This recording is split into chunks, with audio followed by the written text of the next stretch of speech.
Hello everyone, welcome to knowledge plus. इस video में आज हम लोग 21 जून 2020 के करंट अफेयर को देखने जा रहे हैं, जो कि बेस्ट होगा डिफरेंट न्यूज़पेपर से। तो आइए शुरू करते हैं आज का ये वीडियो। आज का सबसे पहला न्यूज़ यहाँ पे कि make villages sign now PM at launch of job scheme for poor. तो गरीब लोगों के लिए एक जॉब स्कीम लॉन्च किया गया है, जिसका नाम है प्रधानमंत्री गरीब कल्याण रोजगार अभियान। उसके तहत क्या है, उस समय बोलना कि उसको लॉन्च करते समय प्रधानमंत्री ने बोला है कि मेक विलेजेस साइन नाउ है, मतलब कि अब गाँव को भी साइन करना चाहिए। ठीक है, मतलब कुछ इस तरीके से आप लोग काम कीजिए, गाँव भी हमारा सक्सेस करे, आगे बढ़े, कहने का मतलब ये था। और इसके तहत जो है स्किल्ड सेक्टर में जॉब मिलेगा। किन लोगों को मेनली टारगेट करता है, तो जो कि माइग्रेंट लेबर है उन लोगों को टारगेट करता है। माइग्रेंट वर्कर जो भी अपने जॉब छोड़ करके अपने घर पे आए हैं उन लोगों को टारगेट करते हुए स्कीम लाया गया है, प्रधानमंत्री गरीब कल्याण रोजगार अभियान। इसके तहत याद रखिए कि स्किल्ड सेक्टर में जॉब मिलता है, मनरेगा में जो है अनस्किल्ड सेक्टर में जॉब मिलता है। इसके तहत 125 दिन का जॉब मिलने वाला, 125 डे का, मनरेगा में 100 डे का जॉब मिलता है। ठीक है, याद रखें मनरेगा में 100 डे का जॉब मिलता है। 11 सेंट्रल डिपार्टमेंट इसमें इन्वॉल्व है, लगभग 50,000 करोड़ रुपया इसमें इनिशिएटिव दिया गया है अभी। और इसमें जो है 116 डिस्ट्रिक्ट को कवर किया गया। इसमें 116 डिस्ट्रिक्ट को कवर किया गया, 116 डिस्ट्रिक्ट को कवर किया, जो कि 6 स्टेट से है। 116 डिस्ट्रिक्ट को कवर किया गया, जो कि 6 स्टेट से। स्टेट का नाम यहाँ पे दिया हुआ है UP, MP, Jharkhand, Orissa, Rajasthan and Bihar. तो याद रखिए कि ये 6 स्टेट से हैं। कौन कौन? UP, MP, Jharkhand, Orissa, Rajasthan and Bihar. और इसको चालू कब किया गया? कहा जाए that's of the maximum number of migrant returning over the last 3 month. तो लास्ट 3 मंथ में यही जो स्टेट था वहाँ पे सबसे ज़्यादा माइग्रेंट लेबर का रिटर्निंग हुआ है। बिहार में टोटल 38 डिस्ट्रिक्ट है, उसमें से 32 डिस्ट्रिक्ट को इसमें शामिल किया गया। तो बिहार से 38 डिस्ट्रिक्ट है, उसमें 32 डिस्ट्रिक्ट को इसमें शामिल किया गया। और इसका शुरुआत कहाँ से किया गया? तो खगड़िया से किया गया है। ठीक है, बिहार में एक डिस्ट्रिक्ट है खगड़िया, वहाँ से इसको चालू किया गया वीडियो कॉन्फ्रेंसिंग के माध्यम से। प्रधानमंत्री न्यू दिल्ली से लाइव भाषण दे रहे थे। 6 स्टेट में इसको लॉन्च किया गया। 116 डिस्ट्रिक्ट, 6 स्टेट, जिसमें 6 स्टेट से हैं यूपी, एमपी, झारखंड, बिहार, उड़ीसा और राजस्थान। ठीक है, और बिहार के 38 डिस्ट्रिक्ट में से 32 डिस्ट्रिक्ट इसमें मतलब कि शामिल हैं। आगे देखते हैं इसके बारे में। तो कहा जा रहा है कि इसमें आगे भी और भी बताया गया कि striking a personal note at launch, Modi said at got his idea from a quarantine centre in Unnao. तो इसके लिए आइडिया मोदी जी बताए कि हमको आइडिया कहाँ से आया कि इस तरीके से किया जा सकता है। तो उन्नाव यूपी में है, वहाँ पे एक इंसिडेंट हुआ था कि स्कूल में जिन लोगों को रखा गया था, माइग्रेंट लेबर को 14 डे का जो क्वारंटाइन किया गया था, जब वो रिटर्न होकर आए थे मुंबई से या फिर बाहर से, तो उनको 14 दिन का जो वहाँ पे क्वारंटाइन रखा गया था स्कूल में।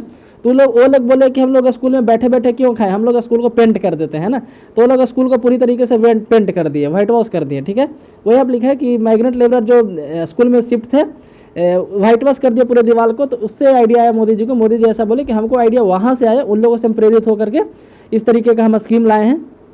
ठीक है, तो ये था इस न्यूज़ के बारे में। याद रखिएगा प्रधानमंत्री गरीब कल्याण रोजगार अभियान, 116 डिस्ट्रिक्ट, 6 स्टेट, 50,000 करोड़ का इनिशिएटिव है। और बिहार के 38 में तो 32 डिस्ट्रिक्ट उसमें शामिल है। चालू किया गया खगड़िया से चालू किया गया है। और इसमें स्किल सेक्टर में जॉब मिलता है, 125 दिन का मिलता है। ठीक है, ये था एकदम बिल्कुल हर चीज़ प्रधानमंत्री गरीब कल्याण रोजगार के बारे में। नेक्स्ट यहाँ पे आज इंटरनेशनल योग डे है, अंतर्राष्ट्रीय योग दिवस है। आज 21 जून को मनाया जाता है। आज 6ठा योग डे है। ठीक है, ये 6th योग डे है, आप याद रखिएगा। और आज का थीम क्या, आप कमेंट सेक्शन में बताइए। कल हम लोग थीम के बारे में डिस्कस किए थे।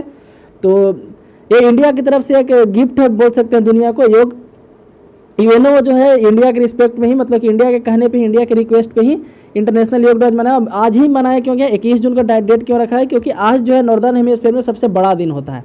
आज नॉर्दर्न हेमिस्फीयर में, मतलब कि उत्तरी गोलार्ध में, इक्वेटर के ऊपर वाले रीजन में सबसे बड़ा दिन होता है, और साउदर्न हेमिस्फीयर आज सबसे छोटा दिन होता है। ठीक है, तो याद रखिएगा। तो 21 जून का रीजन यही है। नेक्स्ट यहाँ पे watchdog warns large scale phishing attack. तो यहाँ पे फिशिंग मछली वाला नहीं है ना, वो ऐप से होता है। ये फिशिंग जो है साइबर अटैक के बारे में बताया जा रहा है। तो साइबर अटैक में गवर्नमेंट को, वॉचडॉग कौन है? वॉचडॉग कहने को तो जो गवर्नमेंट का निगरानी करता है। ठीक है, गवर्नमेंट का एक तरीके से गार्ड है, बोल सकते हैं, साइबर अटैक को रिलेटेड। तो उसका नाम है CERT In, CERT in. CERT In का फुल फॉर्म क्या है? तो Indian computer emergency response team. ठीक है, इसका फुल फॉर्म थोड़ा अटपटा टाइप का है, मतलब कि इसमें से किसी से नहीं मिलता जुलता है। इसका फुल फॉर्म है Indian computer emergency response team, या फिर कहीं कहीं सेंटर करके कुछ ऐसे लिखा रहता है। तो इसके बारे में हम लोग जान लेते हैं। इसका स्थापना हुआ था 19 जनवरी 2004 को, और ministry of electronics and information technology के अंदर आता है। ठीक है, तो ministry of electronics and information technology के अंदर आता है। 19 जनवरी 2004 को इसका स्थापना हुआ था। 19 जनवरी 2004 को इसका स्थापना हुआ था। और यदि कहीं एग्जाम में आया कि इंडिया का जो है कौन है, मतलब कि इलेक्ट्रॉनिक सेक्टर में वॉचडॉग का काम कौन करता है, गार्ड का काम कौन करता है, तो याद रखिएगा सर्ट इन। ठीक है, आगे बढ़ते हैं दूसरे न्यूज़ की तरफ। तो कहा जाए Glenmark announces launch of favipiravir to treat कोविड-19 पेशेंट। तो अभी यहाँ पे गुड न्यूज़ थोड़ा सा है कि एक दवाई को कमर्शियल ट्रीटमेंट के लिए परमिशन दे दिया गया। लगभग एक वीक के बाद आपको मार्केट में मिलने लगेगा इजीली।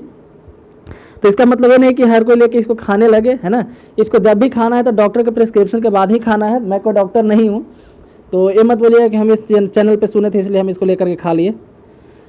तो दवाई का नाम है फेविपिराविर और कोविड पेशेंट को ट्रीट करेगा। कौन से कोविड पेशेंट को ट्रीट करेगा? जिनमें माइल्ड सिम्टम है, मतलब कि हल्के फुल्के जिनमें सिम्टम है। स्टार्टिंग लक्षण में यदि किसी को ट्रीट मतलब कि हो जाता है, पहचान में आ जाता है कि उसको कोविड-19 है शुरू में ही, तो उसको ट्रीट कर सकता है। कंपनी का नाम है ग्लेनमार्क, दवाई का नाम है फेविपिराविर, लेकिन जो ब्रांड नेम जो इसका आएगा, जो मार्केट में नाम से आएगा, वो आएगा फेविफ्लू के नाम से आएगा। मतलब कि दवाई की दुकान में आपको फेविफ्लू के नाम से मिलेगा, ठीक है। तो ग्लेनमार्क फार्मास्यूटिकल जो है सैटरडे को अनाउंस किया to launch antiviral drug favipiravir, brand name FabiFlu for the treatment of mild to moderate. तो जिनको हल्का फुल्का जो है, हल्का फुल्का से थोड़ा मॉडरेट तक जिनको लक्षण है, तो वो इससे ट्रीटमेंट करा सकते हैं। और इसको हमेशा डॉक्टर के प्रिस्क्रिप्शन के साथ खाना है। तो याद रखिएगा, जैसे ये कोविड-19 को ट्रीट करेगा। कोविड-19 किसके कारण होता है? कोरोना वायरस के कारण होता है। बीमारी का नाम है कोविड-19, वायरस का नाम है कोरोना वायरस, ठीक है। या इसको SARS-CoV-2 भी बोला जा रहा है, SARS-CoV-2 भी बोला जा रहा है, क्योंकि कुछ दिन पहले बीमारी आया था, इसका नाम था सार्स, उसी का दूसरा लक्षण है, इसलिए SARS-CoV-2 इसको बोला जा रहा है, SARS-CoV-19-2 इस तरीके से, ठीक है। एक RNA वायरस, ये जो है एक RNA वायरस है। तो यही यहाँ पे लिखा गया the antiviral offers broad spectrum RNA virus coverage, ठीक है। तो ये RNA वायरस है। और याद रखिए किस कंपनी के द्वारा बनाया गया? ग्लेनमार्क। दवाई का नाम क्या है? फेविपिराविर, लेकिन ब्रांड नेम क्या आएगा मार्केट में? फेविफ्लू के नाम से आएगा, ठीक है।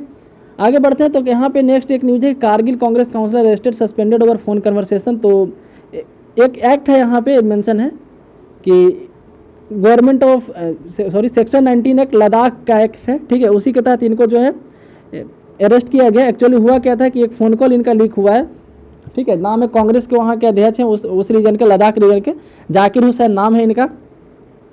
जाकिर हुसैन नाम से याद है कि इंडिया के पहले मुस्लिम राष्ट्रपति का नाम जाकिर हुसैन था, ठीक है। ये भी याद रखिए, इंडिया के पहले मुस्लिम राष्ट्रपति और पहले मुस्लिम उपराष्ट्रपति दोनों का नाम जाकिर हुसैन ही था, ठीक है।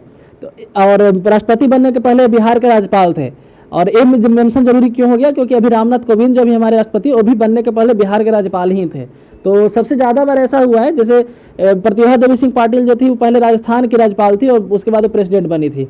उस तरह से रामनाथ कोविंद जो है बिहार के राज्यपाल थे, उसके बाद प्रेसिडेंट बने। जाकिर हुसैन यहाँ बिहार के ही राज्यपाल थे, उसके बाद वो प्रेसिडेंट बने। सबसे ज़्यादा बिहार के साथ ऐसा कोइंसिडेंस हुआ है। आई थिंक SSC के क्वेश्चन में पूछा गया था, बिहार SSC के ही शायद क्वेश्चन पूछा गया था कि कौन से स्टेट के द्वारा ऐसा सबसे ज़्यादा हुआ कि वहाँ के गवर्नर सबसे ज़्यादा बार राष्ट्रपति बन चुके हैं, तो उसका आंसर बिहार होगा, याद रखिएगा।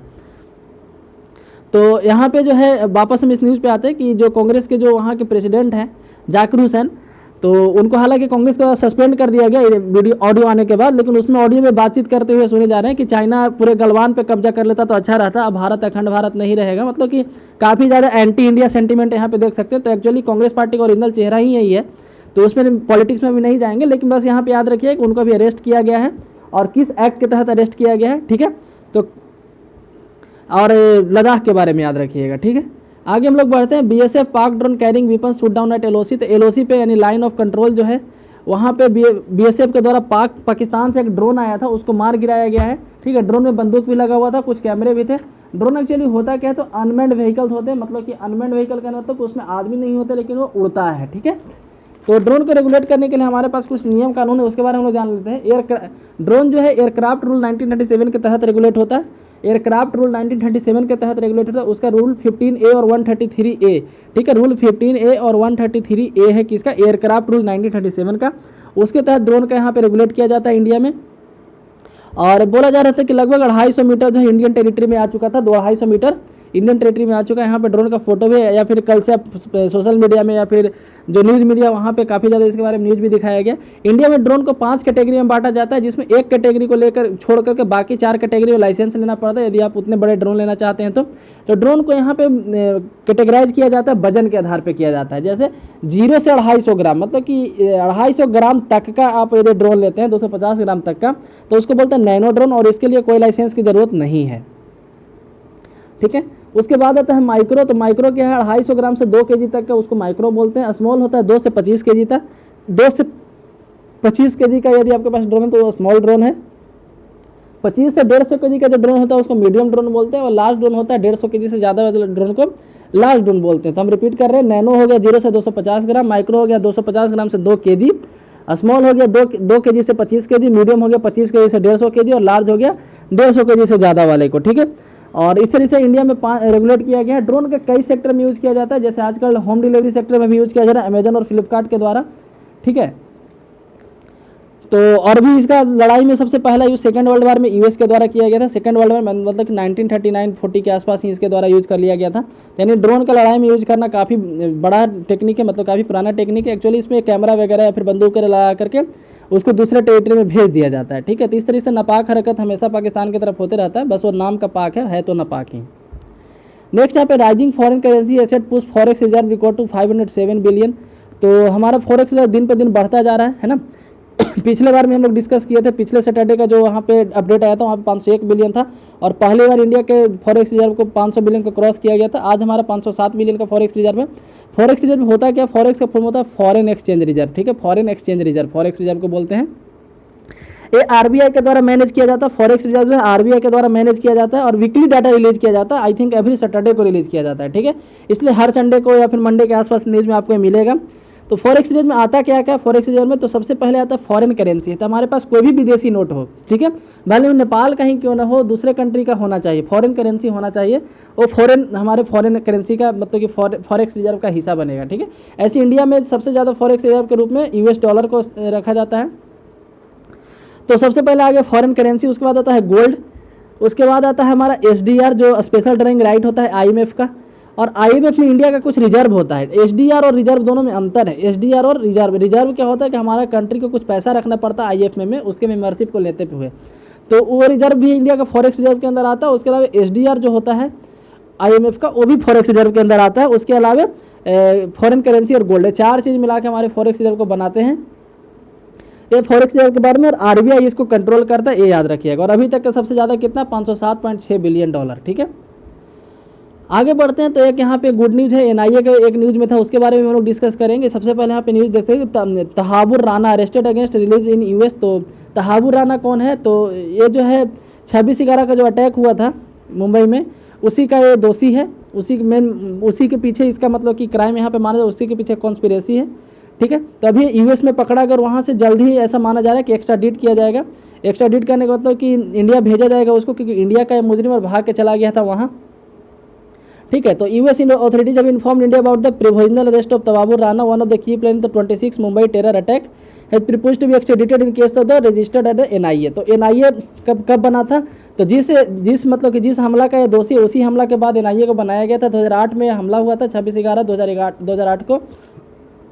तो 2008 में एक एक्ट आया गया था, एनआईए एक्ट। एनआईए एक्ट के तहत 2009 में एनआईए का फॉर्मेशन हुआ है, ठीक है। इसका हेडक्वार्टर न्यू दिल्ली है, मिनिस्ट्री ऑफ होम अफेयर्स के अंदर आता है। इसके डायरेक्टर जनरल अभी वाईसी मोदी हैं, और इसका मेन शुरू में काम किया था कि टेरर रिलेटेड क्राइम को देखना। इसको बनाया ही इसीलिए गया था, जब मुंबई में अटैक हुआ था 26/11 का, तो उस समय सोचा गया था कि एक स्पेशल ऐसा बॉडी होना चाहिए जो सिर्फ और सिर्फ टेरर अटैक को देखे। लेकिन 2019 में इसमें अमेंडमेंट किया गया एनआईए एक्ट में, और कई तरह के पावर इसको दिए गए हैं।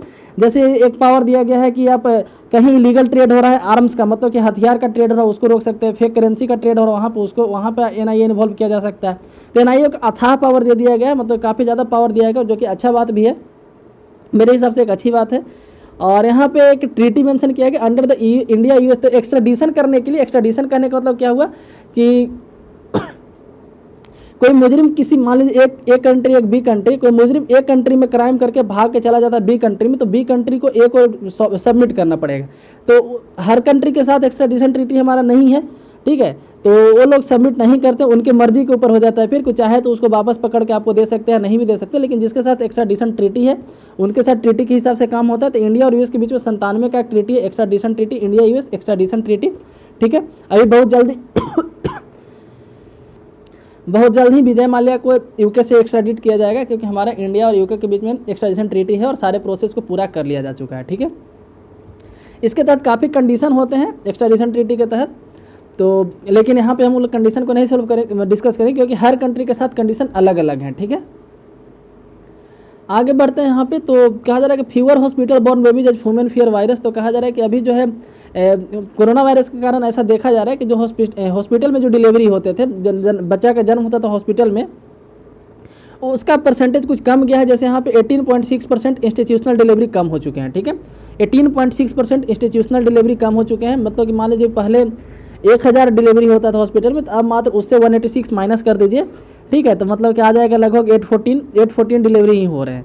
तो ऐसा यहाँ पे देखा जा रहा है। मध्य प्रदेश का कैसे, लेकिन ये हाल हर एक स्टेट का है। और इसका रीज़न एक बताया जा रहा है कि लोगों में फियर है कोरोना वायरस को लेकर कि हॉस्पिटल में जाएंगे तो कोरोना वायरस लोगों को पकड़ लेगा। इसके कारण से लोग हॉस्पिटल जाना नहीं चाह रहे हैं और फिर वो जान पर खेल के घर में ही ये सब काम करवा रहे हैं, ठीक है। तो एक यदि मेंस में आए लिखने के लिए कि कोविड-19 का क्या निगेटिव इफेक्ट पड़ा है, तो हम लोग सिर्फ सबसे पहला ध्यान तो हमारा जाएगा इकोनॉमिक इम्पैक्ट पे कि हमारा इकोनॉमिक इम्पैक्ट पड़ा है, कि हमारे पास लॉकडाउन हो गया, ये हो गया, ऐसे हो गया। उसके बाद लिखेंगे हेल्थ क्राइसिस के बारे में कि लोग बीमार पड़ रहे हैं, बाकी लोग जिनको ऑपरेशन करा था नहीं करा पा रहे हैं बेड की कमी के कारण। लेकिन ये सब जो है कुछ छुपे हुए यहाँ पे उसके इफेक्ट है, निगेटिव इफेक्ट है, जो ध्यान अक्सर हम लोग नहीं देते हैं। जैसे एजुकेशनल इफेक्ट लिख सकते हैं, एजुकेशन में क्या क्या लॉस हुआ है, उसके अलावा गरीब आदमी को क्या सफ़र करना पड़ा है। तो क्या मतलब कि ये पेंडेमिक तो था ही, पेंडेमिक मतलब कि इकोनॉमिक हेल्थ में महामारी तो था ही, साथ ही साथ है इकोनॉमिक पेंडेमिक भी बन चुका है। उसके अलावा ये सब रीजन भी लिख सकते हैं जो अभी हम लोग यहाँ पढ़ रहे हैं। तो इस तरीके से अपना आंसर वहाँ पे कंप्लीट कर सकते हैं। नेक्स्ट यहाँ पे IIT Palakkad develop ultrasound for covid screening. तो कोविड-19 के स्क्रीनिंग के लिए IIT पलक्कड़ जो है केरला का IIT है, ठीक है। तो IIT केरला ऐसा बोल सकते हैं कि वहाँ के द्वारा एक अल्ट्रासाउंड डेवलप किया गया है जिससे कोविड-19 का स्क्रीनिंग किया जाएगा। तो यहाँ पे हम लोग पढ़ते हैं उसके बारे में। IIT पलक्कड़ है developed and automated lung ultrasound, ठीक है, एक लंग अल्ट्रासाउंड है कोविड-19 के स्क्रीनिंग और मॉनिटरिंग के लिए, जो क्लाउड बेस्ड इमेज एनालिसिस करेगा। क्लाउड बेस्ड मतलब जैसे हम लोग गूगल ड्राइव यूज करते हैं, तो एक तरह क्लाउड बेस्ड हो गया, बिना मेमोरी के हम लोग वहाँ पे स्टोर करते हैं, तो उसको उस तरह का जो सुविधा होता है उसको क्लाउड बोलते हैं। ऐसा इंडिया में पहला ऐप बनाया गया, the app the first of this kind is in India, available to clinical to perform automated analysis just uploading the ultrasound video. तो इसमें क्या किया जाएगा, अल्ट्रासाउंड का वीडियो ऐप पे मतलब कि अपलोड करना पड़ेगा और वहाँ से एनालिसिस करके ऐप इसको बता देगा, ठीक है। IIT पलक्कड़ के द्वारा बनाया गया। इसमें और किसका सहयोग लिया गया है, तो collaboration with clinical partner La Paz hospital, Madrid का है, स्पेन का हॉस्पिटल है लापाज हॉस्पिटल मैड्रिड का। उसके अलावा इंडिया का एक Shri Chitra institute of medical science and technology, और उसके अलावा गवर्नमेंट मेडिकल कॉलेज कोट्टयम। तो ये तीनों मिल करके और IIT पलक्कड़ सब मिल करके इस ऐप को डेवलप किए हैं। तो याद रखिएगा, ऐसा पूछा जा सकता है। आगे पढ़ते राजनाथ सिंह टू पे 3 डे विजिट टू रसिया। तो राजनाथ सिंह 3 दिन के लिए रसिया जाने वाला, और आई थिंक पेंडेमिक के बीच में शायद पहला विदेश यात्रा होगा किसी भी भारतीय नेता का। इसके पहले जो भी हो रहा था सब वर्चुअल वे में हो रहा था। तो हम लोग इसके बारे में देखते हैं आखिर रसिया और जाने वाले किस लिए हैं। तो कुछ दिन पहले हम लोग विक्ट्री डे के बारे में मेंशन किए थे, विक्ट्री डे परेड के बारे में मेंशन किए थे। विक्ट्री डे परेड एक्चुअली है क्या, तो रसिया जो है सरेंडर करवाया था नाजी जर्मनी को। नाजी जर्मनी रसिया के पास सरेंडर कर दिया था 1945 में, उसी का 75th anniversary. Actually victory day parade हर साल होता है, ठीक है, ये हमेशा 9 मई को होता है, लेकिन इस बार इसको डिले कर दिया गया था। 24 जून को ये होने वाला है, ये जो है 24 जून को होने वाला, आज 21 जून है, 24 जून को ये होने वाला। हमेशा 9 मई को होता है, लेकिन कोरोना वायरस के कारण इसको आगे बढ़ा दिया गया था, ठीक है। तो ऐसा माना जा रहा था कि इस साल ये नहीं होगा, लेकिन व्लादिमीर पुतिन के द्वारा कहा गया कि जब भी हो इस साल होगा, ये कैंसिल नहीं होगा, 24 जून को होने वाला है। और मतलब स्पेशल क्यों है, क्योंकि 75th एनिवर्सरी 75 वर्ष उसका पूरा होने वाला है नाजी जर्मनी का सरेंडर का बारे में, मतलब कि रसिया को। तो उसी के एनिवर्सरी में बनाने के लिए जो है राजनाथ सिंह इंडिया की तरफ से मॉस्को जा रहे हैं, और इनके साथ जो है बहुत सारे आर्मी प्रोफेशनल भी जा रहे हैं, ठीक है। तो एयरफोर्स, उसके बाद फिर नेवी, और तीनों फोर्स के सेना इसमें जा रहे हैं इनके साथ, और विक्ट्री डे परेड में हिस्सा लेंगे वहाँ पे, ठीक है। तो विक्ट्री डे परेड के बारे में याद रखिएगा, रसिया किस ओकेजन पे मनाता है और कितना बार हो चुका है, 75 बार हो चुका है। आगे बढ़ते हैं। अप्रैल एक्सपोर्ट स्लाइड 33% इन अप्रैल मई। तो बताया जा रहा है कि अप्रैल और मई के महीने में जो एक टेक्सटाइल और अपैरल एक्सपोर्ट है, टेक्सटाइल, ठीक है, टेक्सटाइल और अपैरल एक्सपोर्ट जो है डिक्लाइन किया है, कम गया है। कितना, काफ़ी कम हो चुका है, 73% कम गया है, ठीक है। और इसका रीज़न मेन बताया जा रहा है कि लॉकडाउन जो है, जैसे हर जगह आजकल जो है चल रहा है स्वदेशी खरीदने के लिए। जैसे इंडिया में हम लोग आत्मनिर्भर की बात कर रहे हैं, तो हर कंट्री तो यही सोच रहा है ना कि हमारा जो घाटा हुआ है, तो मतलब कि जो लॉस हुआ है हमारे लॉकडाउन के कारण, तो थोड़ा दिन के लिए ग्लोबलाइजेशन को भूल करके और हम लोग अपने यहाँ का जो लोकल बिजनेसमैन है उसको थोड़ा बूस्ट देते हैं, लोकल इंडस्ट्री को थोड़ा बूस्ट देते हैं, ठीक है। तो हर कंट्री तो यही सोच रहा है। तो इस कारण से यूएस और EU, यूरोपियन यूनियन और यूएस से जो है काफ़ी ऑर्डर को कैंसिल कर रहे हैं, जिसके कारण से हमारे यहाँ का जो कपड़ा का जो टेक्सटाइल का बाहर एक्सपोर्ट होता था वो कम गया है। तो ये भी एक तरह के इफेक्ट में लिखा जा सकता है, इसके बिजनेस इफेक्ट में, ये तो इकोनॉमिक इफेक्ट में लिखा जा सकता है कि हमारा जो है एक्सपोर्ट कम गया है, ठीक है। आगे बढ़ते हैं यहाँ पे। तो यहाँ पे द हिंदू का न्यूज़ था डायनासोर एग के बारे में। तो scientist have unearthed the first fossil of soft shelled egg laid by dinosaur. तो एक सॉफ्ट सेल्ड एग है जो डायनासोर के द्वारा दिया गया था। फिर साइंटिस्ट उसको भी अनर्थ किया, अनर्थ करने का मतलब कि अर्थ से निकालना, ठीक है। Two disparate species from Argentina and Mongolia, दो जगह से मिला है, अर्जेंटीना और मंगोलिया से। In discovery suggesting that earliest dinosaur produce such egg before some lineage turn to the hard shell. कहा जा रहा है कि इससे पता चलता है कि बाद में जो डायनासोर का जो सेल था एग का वो हार्ड हुआ, पहले सॉफ्ट हुआ करता था। The embryo containing eggs were leathery on the outside rather than hard and calcified like दो जो birds and belong to dinosaur, ठीक है। आगे देखते हैं। तो वाटर वर्ल्ड के बारे में बताया जा रहा है। वाटर वर्ल्ड यानी और कहाँ पानी मिलता है, तो सैटर्न का मून है एक इनसेलॉडस, ठीक है, इनसेलॉडस। एक है जुपिटर का मून यूरोपा। तो इनसेलॉडस और यूरोपा अभी भी इंटरेस्टिंग बने हुए हैं बहुत सारे एस्ट्रोनॉट के लिए। क्यों? क्योंकि scientist have spotted water plus bursting the icy cells. तो वहाँ पे साइंटिस्ट को ऐसा अनुमान है कि पानी हो सकता है। कहाँ? तो जुपिटर का एक सैटर्न है मून है, एक सैटर्न का मून है, ठीक है। जुपिटर का एक मून है, एक सैटर्न का मून है। यहाँ पे ये बताइए कि सबसे ज़्यादा सैटेलाइट है किसका, जुपिटर का या सैटर्न का, ठीक है। सबसे ज़्यादा सैटेलाइट किस प्लेनेट का है, जुपिटर का या सैटर्न का? यही दोनों में से किसी एक का है, बताइए कमेंट सेक्शन में। मैथमेटिकल कैलकुलेशन में NASA scientist guess that more than a quarter of several dozen exoplanets have analysed could be water world. तो कहा जा रहा है कि नासा के द्वारा एक मतलब कि एक गेस लगाया जा रहा है कि लगभग more than a quarter of the several dozen exoplanets have been could be water world. तो कहा जा रहा है कि कई दर्जनों ऐसे हो सकते हैं, ठीक है, कि जहाँ पे पानी है। कई एक्सो प्लेनेट मतलब कि दूसरे स्टार के भी प्लेनेट, जैसे हम लोग सन के प्लेनेट है अर्थ जो है, उसी तरह दूसरे स्टार के प्लेनेट को एक्सो प्लेनेट बोलते हैं। तो वहाँ भी पानी हो सकता है। Include some members of the TRAPPIST one system which is 40 light year away. तो एक ग्रह खोजा गया है, एक पूरा सिस्टम खोजा गया है सोलर सिस्टम की तरह, ट्रैपिस्ट वन, वो लगभग 40 लाइट ईयर दूर है, वहाँ भी पानी हो सकता है, ऐसा नासा का अनुमान है। आगे हम लोग पढ़ते हैं ring of fire will be visual in part of north India today. आज जो है सोलर इक्लिप्स लगने वाला है। सोलर इक्लिप्स याद रखिएगा अमावस्या को लगता है, अमावस्या यानी कि न्यू मून डे को लगता है, अमावस्या को लगता है सोलर। तो अमावस्या हर महीने आता है, लेकिन सोलर इक्लिप्स हर महीने नहीं आता है। सोलर इक्लिप्स कब लगता है? मेनली कि सन और अर्थ के बीच में यदि मून आ जाए तो उसको सोलर इक्लिप्स बोलते हैं। एकदम बिल्कुल। तो सोलर इक्लिप्स कई तरह के होते हैं। जैसे टोटल सोलर इक्लिप्स एक होता है कि जिसमें सन जो है पूरी, मान लीजिए कि सन है और ये मून है, ठीक है, ये मून है, सन जो है, मून जो है सन को पूरी तरीके से ढक ले एकदम, ठीक है, तो उसको बोलते हैं टोटल सोलर इक्लिप्स।